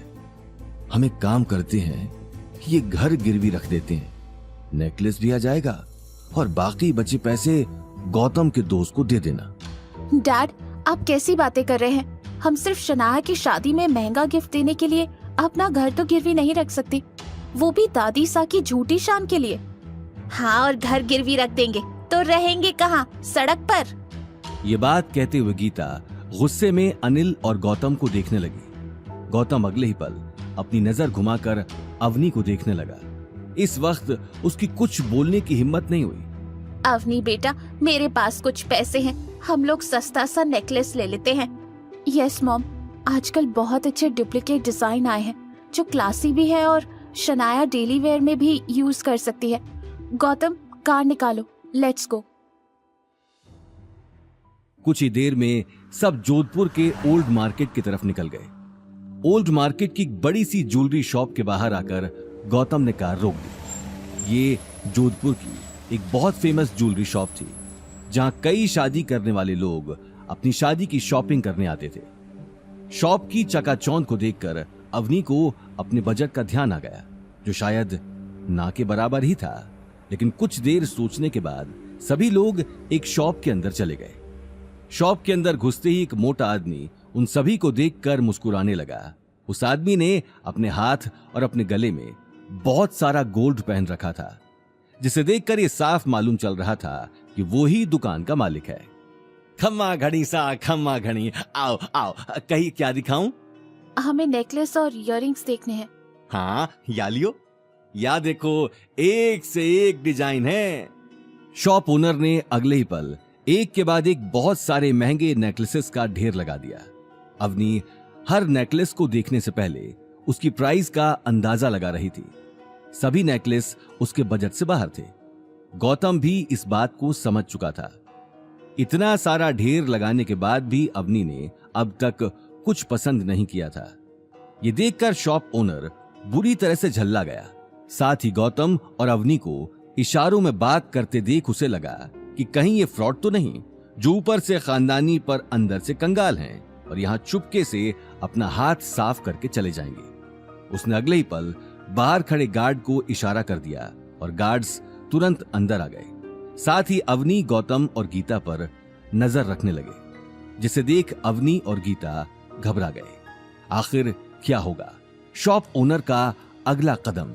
गार्ड्स को देखते ही गीता और अवनी हड़बड़ा गईं। गौतम डेलिब्रेटली अवनी और गीता का टेंशन एक सुंदर नेकलेस की ओर लगाता है और अवनी अगले ही पल उन्हें नजरअंदाज करके नेकलेस ट्राई करने लगी।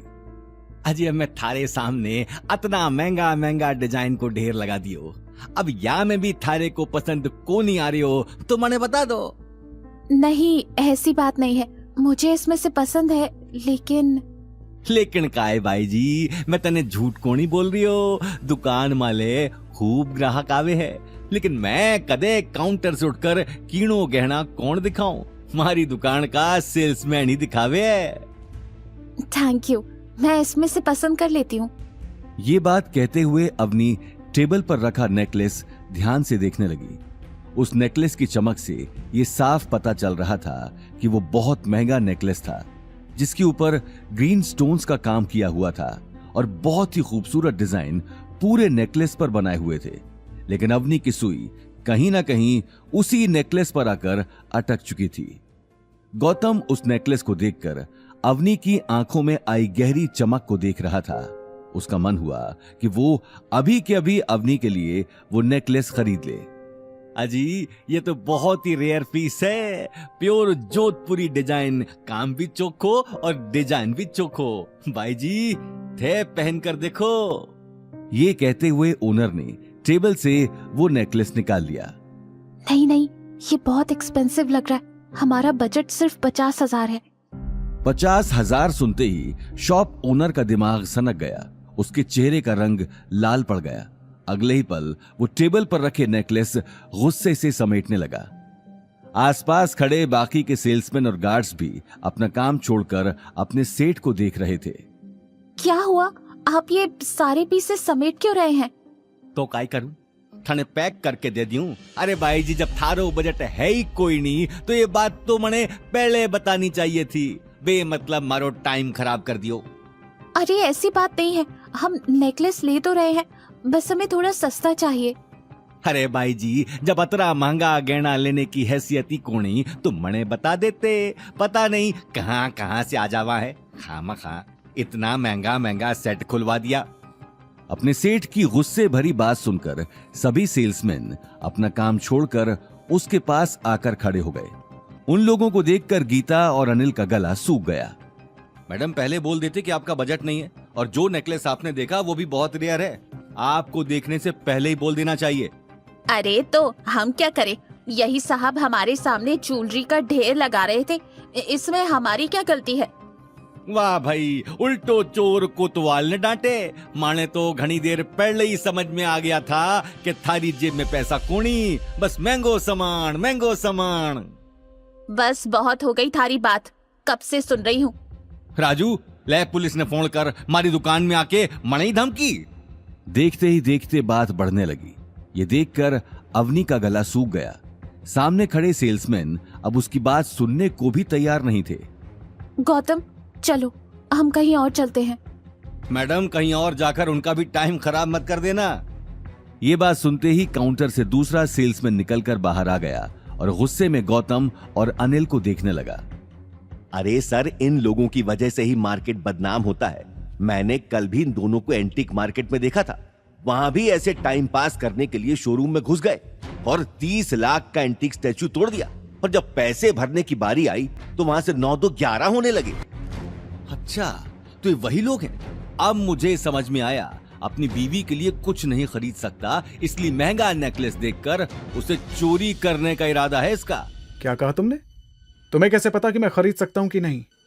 गौतम के मुंह से निकली आवाज ने सभी को हिला दिया था। दुकान का सेठ अब किसी भी पल गौतम के ऊपर हाथ उठाने के लिए तैयार था। ये देखकर अवनी के सिर से पसीना आने लगा और उसका दिल जोरों से धड़कने लगा। अरे वो नेकलेस 12 लाख को है, तू खरीद सके है कई, और खरीद सके है तो फिर लापीसा दे। तमाशा लग चुका था। दुकान में मौजूद कुछ कस्टमर्स की निगाहें भी गौतम और अवनी पर टिकी थी। गौतम चाहे तो वो अभी के अभी अवनी के लिए पूरी दुकान खरीद सकता था, लेकिन इस वक्त वो अपनी पहचान किसी को बताना नहीं चाहता था। वहीं गीता गौतम की चुप्पी को देखकर मन ही मन उसे कोस रही थी। अवनी ने सभी लोगों की सवालिया निगाहों से बचने के लिए दुकान के ओनर के सामने हाथ जोड़ लिए। उसकी आंखों में नमी साफ दिखाई दे रही थी। इससे पहले कि उसकी आंखों से आंसू गिरते, वो अपने आप को संभालते हुए बोली, सेठ जी, मुझसे बहुत बड़ी गलती हो गई। मुझे पहले आपको अपना बजट बता देना चाहिए था। आपके पास 50,000 तक की कोई ज्वेलरी नहीं है तो कोई बात नहीं। भाई जी, या बात कोनी, हमारे पास तो हर तरह का गहना से, लेकिन थे बताओगे वो हिसाब से ही तुम्हें पतो चलेगो। ये बात कहते हुए शॉप ओनर गुस्से भरी नजरों से गौतम को देखने लगा। उसने अगले ही पल पास में खड़े सेल्समैन को ज्वेलरी दिखाने का इशारा कर दिया। अवनी ने अपना मन मारकर कुछ ही देर में एक सिंपल सा नेकलेस पसंद कर लिया, जिसकी कीमत 60,000 थी। अवनी नेकलेस पैक करवाकर गीता को देखने लगी। मॉम, इन्हें पैसे दे दो। पूरा मूड खराब कर दिया, और ये सब हुआ इस मनहूस गौतम की वजह से। सीना फुलाकर इतनी बड़ी शॉप पर ले आया, जैसे कि इसकी जेब में पैसा भरा हो। गीता ने बड़बड़ाते हुए गौतम से अपना पर्स छीन लिया, जो गौतम ने पकड़ा हुआ था।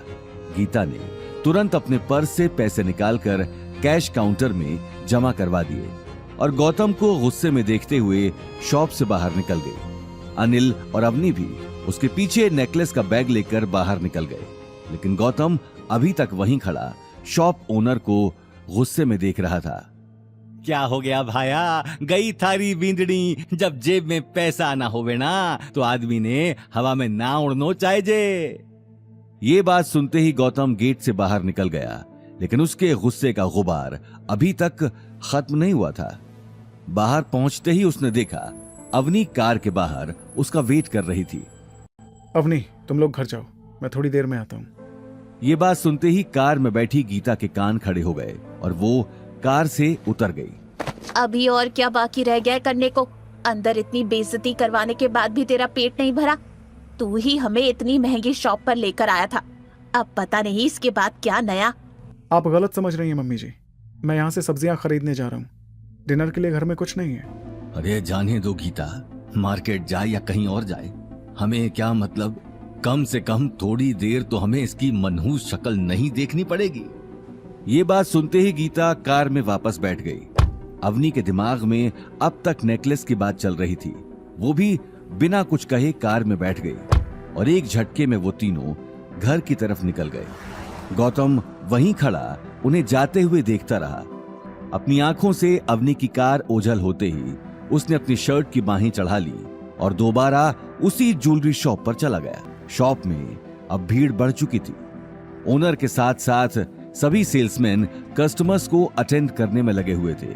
उसी वक्त शॉप ओनर के सबसे पालतू सेल्समैन की नजर गौतम पर चली गई और वो काउंटर से निकलकर गौतम के सामने खड़ा हो गया। सर, अभी शॉप पर बहुत सारे कस्टमर्स हैं, इसलिए प्लीज यहाँ से चले जाइए। वो 12 लाख वाला नेकलेस निकालो, मैं उसे खरीदना चाहता हूँ। गौतम की बात सुनते ही सभी सेल्समैन हंसने लगे। ओनर भी अपनी हंसी पर कंट्रोल नहीं कर पा रहा था। काई नेकलेस भाया, दिमाग बाहर छोड़ आयो कहीं। सेठ जी, लगता है अचानक इसके अंदर का मर्द जाग गया है। सभी गौतम को देखकर तरह तरह के ताने बरसाने लगे, लेकिन गौतम खामोश खड़ा अपने सामने खड़े सेल्समैन की आंखों में देख रहा था। अगर तुम्हारी हंसी ठिठोली हो गई हो तो काम की बात करें। ओ कम ऑन, तुम सच में वो नेकलेस खरीदना चाहते हो? वो तुम्हारी औकात से बाहर है। मेरी औकात कितनी है वो तुम अंदाजा भी नहीं लगा सकते। फिलहाल मैं यहाँ सिर्फ एक कस्टमर बनकर। अरे काई, बहुत होगी की चेंचे। उठाओ साले ने और बाहर निकालो। अब तो तू यहाँ से सीधा पुलिस स्टेशन ही जाएगा। इस शॉप का पूरे मार्केट में बहुत नाम है। एक आवाज में लोग इकट्ठे हो जाएंगे और फिर तेरा क्या हाल करेंगे वो मैं बता भी नहीं सकता। पहले तुझे यहाँ लोगों की मार पड़ेगी और उसके बाद पुलिस की मार। बहुत हो गया तेरा। ये बात सुनते ही गौतम ने अपना मोबाइल निकाल लिया। वो पीछे नहीं हटने वाला था। Hello Munshi ji, old city, Ajit colony, shop number 105, जल्दी आइए, आपके पास सिर्फ 10 मिनट हैं। जी हुकुम। सेल्समैन ने यह बात सुनकर हंसते हुए गौतम के कंधे पर हाथ रख दिया। किसे फोन किया है? किसी सूरमा को जो आकर तुझे बचाएगा? वो तुझे अगले 10 मिनट में पता चल जाएगा। सेल्समैन का चेहरा गुस्से में लाल हो चुका था। उसी वक्त आसपास के लोगों ने मौका देखते ही गौतम के ऊपर ताने बरसाना शुरू कर दिया। इस देश में गरीबी प्रॉब्लम नहीं है, प्रॉब्लम है इन जैसे गुंडे लोग। देखो तो सही, इतना जलील होने के बाद भी खड़ा है। अजी, इन लोगों की तो जात ही ऐसी होती है। चोर उचक्कों को क्या फर्क पड़ता है? और देखो, खड़ा ऐसे है जैसे पूरी दुकान खरीदनी हो। शॉप के हर कोने में खुसुर फुसुर शुरू हो चुकी थी। वहीं कुछ लोगों को 10 मिनट बाद होने वाले तमाशे का इंतजार था। सेल्समैन और शॉप ओनर की नजरें भी घड़ी पर टिकी थीं। लेकिन तभी शॉप के बाहर एक के बाद एक बहुत सारी महंगी कारें आकर खड़ी हो गईं। कारों के रुकते ही उनमें से हट्टे कट्टे बॉडीगार्ड हाथों में गन्स लिए शॉप के बाहर आकर खड़े हो गए। सभी के कानों में ब्लूटूथ लगे थे और सभी हाथों में वॉकी टॉकी से एक दूसरे को कमांड दे रहे थे। इतने सारे बॉडीगार्ड देखकर आसपास के लोग भौंचक्के रह गए। शॉप ओनर भी काउंटर से बाहर निकलकर देखने लगा। उसी वक्त एक ब्लैक कार से मुंशी जी बाहर निकलकर शॉप को ध्यान से देखने लगे। मुंशी को शॉप में एंटर करते ही गौतम सामने खड़ा दिखाई देता है। सभी बॉडीगार्ड्स ने पूरी शॉप को अब चारों तरफ से घेर लिया था। मुंशी जी के आते ही शॉप के अंदर लोगों की कानाफूसी शुरू हो गई। खमा गढ़ी हुकुम, आप इतनी छोटी दुकान में के? मुंशी जी, मैंने आपको इसलिए बुलाया है क्योंकि इस आदमी ने अभी अभी मुझसे मेरी औकात पूछी है। ये कहते ही गौतम सामने खड़े सेल्समैन की आंखों में आंखें डालकर देखने लगा। इतने सारे बॉडीगार्ड्स देखकर सेल्समैन का गला सूख गया और दिल की धड़कनें तेज हो गईं। तुम्हारी हिम्मत कैसे हुई हुकुम से इस तरह बात करने की? तुम जानते भी हो इस वक्त किसके सामने खड़े हो। सिर्फ 1 मिनट लगेगा ये पूरी दुकान और तुम्हें खरीदने में। मुंशी जी की तेज आवाज सुनते ही 2-3 गार्ड्स शॉप के अंदर आ गए और घूरकर शॉप ओनर को देखने लगे। उन हट्टे कट्टे गार्ड्स को देखते ही ओनर का गला सूख गया। मुंशी जी गुस्से में उसे देखने लगे। ओनर गौतम के रुतबे और ताकत को पहचान चुका था। साथ ही उसके सारे सेल्समैन भी समझ चुके थे कि गौतम भले ही दिखने में आम आदमी था, लेकिन उसकी असलियत कुछ और थी। गौतम ने देखते ही देखते मुंशी जी को इशारा कर दिया। मुंशी जी उसी वक्त कार से एक बड़ा सा बैग निकालकर गौतम को दे देते हैं। गौतम ने बड़ी शान से बैग खोलकर टेबल पर रख दिया। बैग खुलते ही सभी के मुंह हैरानी से खुले के खुले रह गए। बैग पैसों से लबालब भरा हुआ था। इतना पैसा वहां मौजूद सेल्समैन ने शायद पहली बार ही देखा था। वहीं दूसरी तरफ शॉप ओनर के पैर कांपने लगे। वो अगले ही पल गौतम के पैरों में गिर गया और उसने अपने गाल पर जोर जोर से थप्पड़ मारना शुरू कर दिया। मने माफ कर दो हुकुम। हाँ तो मिस्टर सेल्समैन, अब बताओ तुम्हें मेरी औकात देखनी है?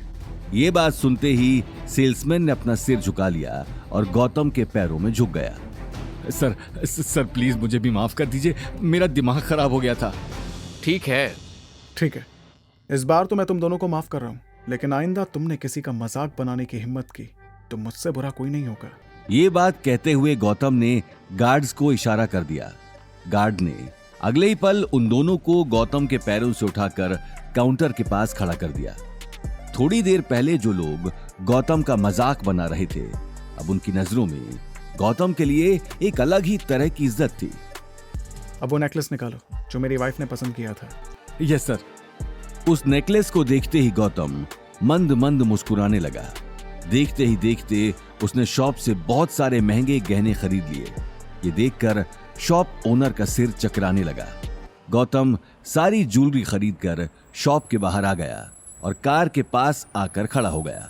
मुंशी जी, इन सारे जेवरों को अच्छे से पैक करवा देना और साथ ही कुछ महंगे गिफ्ट्स भी ले लेना। कल अवनी की कज़न की सगाई पार्टी है। आप ये सारे गिफ्ट्स छोटे हुकुम की तरफ से उसके परिवार को दे देना। गौतम की ओर से ना सही, लेकिन छोटे हुकुम की ओर से तो ये हो ही सकता है। मैं नहीं चाहता हूँ कि मेरे होते हुए अवनी का सिर किसी के सामने झुके। और हाँ, ये नेकलेस मुझे अलग से कल पार्टी में दे देना। मैं अवनी को कोई बहाना बनाकर खुद दे दूंगा। जैसा आप कहो हुकुम, पर छोटा मुंह बड़ी बात। आपसे पूछना चाहूं, आप खुद अवनी को नेकलेस क्यों नहीं देते? आप अपना सच क्यों नहीं बता देते? नहीं मुंशी जी, अभी सही टाइम नहीं है। अवनी को मैं अपना सच बताऊंगा जरूर, मगर वक्त आने पर। जी हुकुम, वैसे भी अच्छा ही है। अगर आपके ससुराल वाले जान गए कि आप रंजौर के राठौर हो तो वो अवनी से आपका तलाक कभी नहीं होने देंगे। गौतम कुछ कहता नहीं है, पर उसकी आंखों से साफ पता चल जाता है कि वो मुंशी जी की बातों से खुश नहीं है। मुंशी जी भी समझ नहीं पा रहे थे कि आखिर गौतम के दिमाग में क्या चल रहा है। क्या वो फूलों का आसान रास्ता छोड़कर कांटों की रास्ते पे चल रहा है? मुंशी जी कार में बैठकर चले जाते हैं और गौतम मार्केट में सब्जियां लेने के लिए जाता है। सब्जियां लेकर घर जाने पर उसके चेहरे पर जो खुशी छाई थी, वो खुशी घर पहुंचते ही गायब हो गई। घर में एक अलग ही तरह की बहस छिड़ी हुई थी और गीता को सिर्फ गौतम का इंतजार था। गौतम के घर में आते ही गीता सोफे से खड़ी होकर तालियां बजाने लगी। आइए आइए महाराज, आपने आने में इतना समय लगा दिया। हमें लगा सब्जी लेने कहीं दूसरे देश ही निकल गए हैं। नहीं मम्मी जी, ऐसी बात नहीं है। वो दरअसल। Shut up. आज एक बार फिर तेरी वजह से मेरी बेटी को सबके सामने सिर झुकाना पड़ा। पता नहीं भगवान किस जन्म का बदला ले रहा है। अवनी, तू अभी के अभी इस आदमी को तलाक दे दे। मॉम प्लीज, अब आप फिर मत शुरू हो जाना। वैसे भी आज गौतम की कोई गलती नहीं थी। मैं रोज रोज तलाक की बात सुनकर परेशान हो गई हूँ। तो और क्या करूँ? ये आदमी जब जब आंखों के सामने आता है तब तब मेरा दम घुटने लगता है। हे भगवान, अब तू ही इस लड़की को समझा। इसने तो अपनी माँ की सुनना ही छोड़ दिया। अरे आज एक से एक लड़के इसके लिए लाइन लगाकर खड़े हैं, लेकिन ये है कि। अपनी माँ को रोते हुए देखकर अवनी उसके पास बैठ गई, लेकिन गीता का रोना और ड्रामा करना कोई नई बात नहीं थी। वो इसी तरह हर दूसरे दिन अवनी को इमोशनल ब्लैकमेल किया करती थी। गौतम, तुम जाओ और कुछ खाने को बना दो, मैं मॉम को देखती हूँ। खाना ढंग से बनाना और सिंक में एक भी झूठा बर्तन नहीं होना चाहिए। जी मम्मी जी। गौतम अगले ही पल किचन में चला गया, लेकिन गीता का गुस्सा अभी तक चढ़ा हुआ था। साथ ही उसकी आंखों में आंसू भी थे। मॉम, बस हो गया। बेटा, तू मेरी बात क्यों नहीं समझती? अभी देर नहीं हुई है, बाद में पछताएगी। इसीलिए आज के आज इसे तलाक दे दे। मॉम, आप मुझे लाख समझा लीजिए, लेकिन मैं गौतम को डिवोर्स नहीं देने वाली। ये बात कहते हुए अवनी अपने कमरे में चली गई।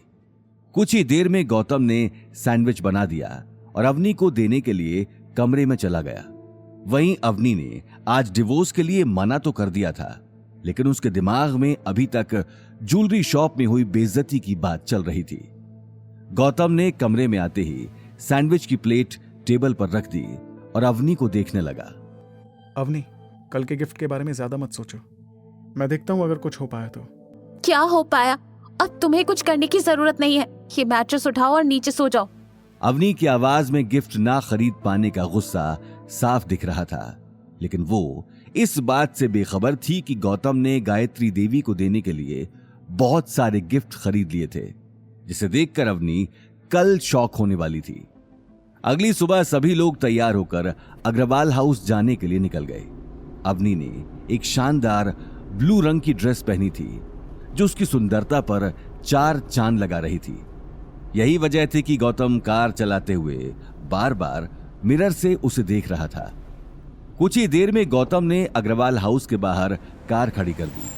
गीता और अनिल कार से बाहर आकर आसपास की चकाचौंध देखने लगे। कई सारी महंगी गाड़ियों और घर में हुई सजावट को देखकर ये साफ पता चल रहा था कि आज पार्टी में अग्रवाल फैमिली के सभी लोग आए हुए थे। ये देखते ही अनिल को डर लगने लगा और वो अपने हाथ में पकड़ा 50,000 का नेकलेस देखने लगे। देखते ही देखते सभी लोग अग्रवाल हाउस के अंदर चले गए। उन सभी के पार्टी में आते ही पार्टी में मौजूद लोग उन्हें घूर कर देखने लगे। कुछ लोग गौतम को देखकर हंसी ठिठोली कर रहे थे, तो कुछ लोगों ने उसे देखते ही अपना मुंह घुमा लिया। गीता और अनिल गायत्री देवी से मिलने के लिए उसके कमरे में चले गए, क्योंकि गायत्री देवी के कमरे में दहेज का सारा सामान रखा गया था। उन दोनों के जाते ही अवनी भी गौतम से अलग होकर बाथरूम चली गई, क्योंकि पार्टी में मौजूद लोग अभी तक गौतम को देखकर ही बातें बना रहे थे। कुछ ही देर में जब वो बाथरूम से निकली तो उसने देखा कि गौतम बाहर ही खड़ा होकर उसका वेट कर रहा था।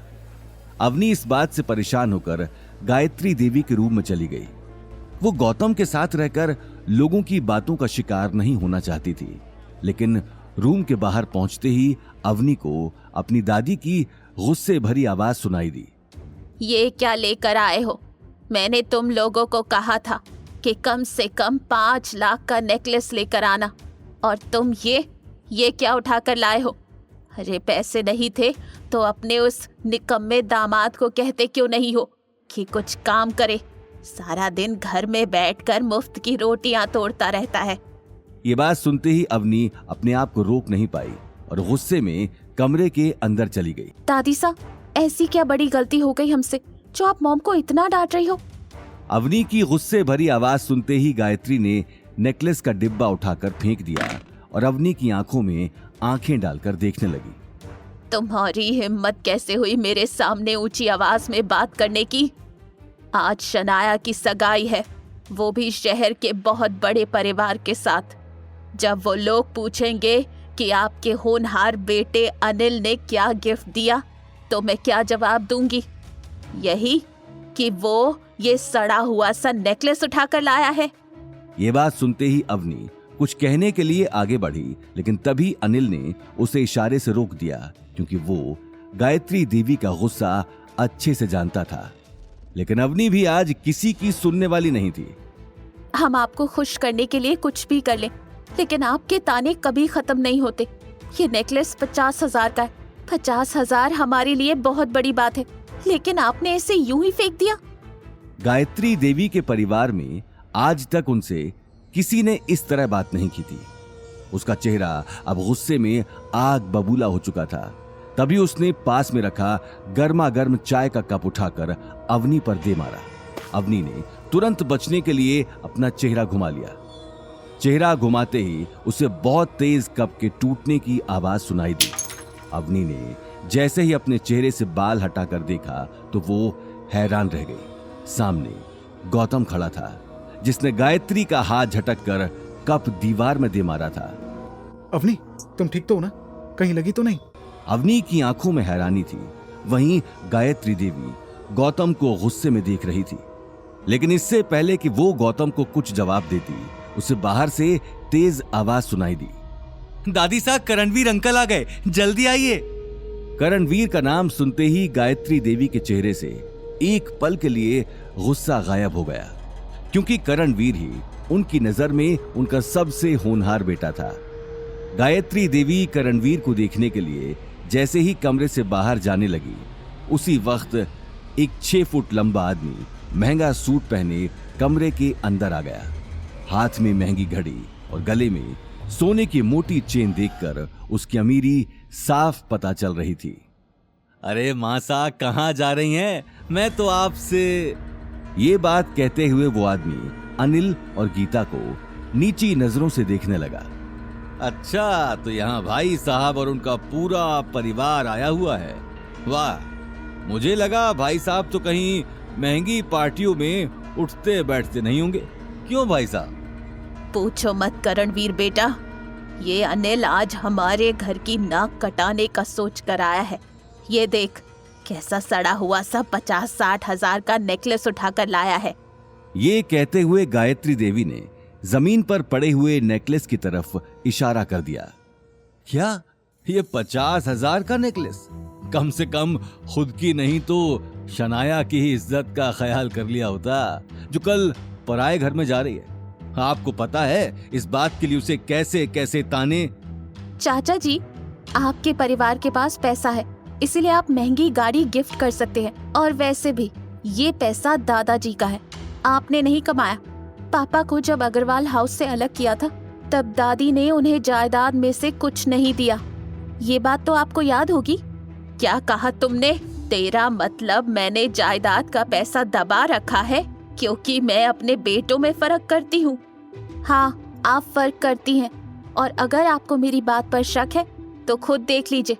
जो हिस्सा डैड को मिलना चाहिए उस पर दूसरे ऐश कर रहे हैं। ये बात सुनते ही करणवीर अपने चेहरे से चश्मा हटाकर आसपास देखने लगा। अनिल और गीता अब तक खामोशी खड़े थे। माँ साहब, छोड़िए इन सारी बातों को। आज इतना खुशी का दिन है और अब कहाँ इन फालतू लोगों, मेरा मतलब है अब फालतू की बातों में पड़ रही। आप मेरे साथ आइए, मैं कार लेकर आया हूँ। मैंने शनाया को भी नीचे बुला लिया है। ये बात सुनते ही गायत्री देवी गुस्से में बाहर जाने लगी, लेकिन तभी उसने मुड़कर अवनी के कंधे पर हाथ रख दिया। अभी ये बात खत्म नहीं हुई है, इसका जवाब मैं तुम्हें दूंगी, और कैसे दूंगी ये तुम देखती जाओ। गायत्री देवी ये बोलकर कमरे से बाहर निकल गईं। आखिर क्या होगा गायत्री देवी का अगला कदम? आगे की कहानी जानने के लिए देखिए अगला एपिसोड सिर्फ पॉकेट एफएम के यूट्यूब चैनल पर, और रॉयल वारिस के सारे एपिसोड्स को सुनने के लिए डिस्क्रिप्शन में दी लिंक से डाउनलोड करें पॉकेट एफएम ऐप।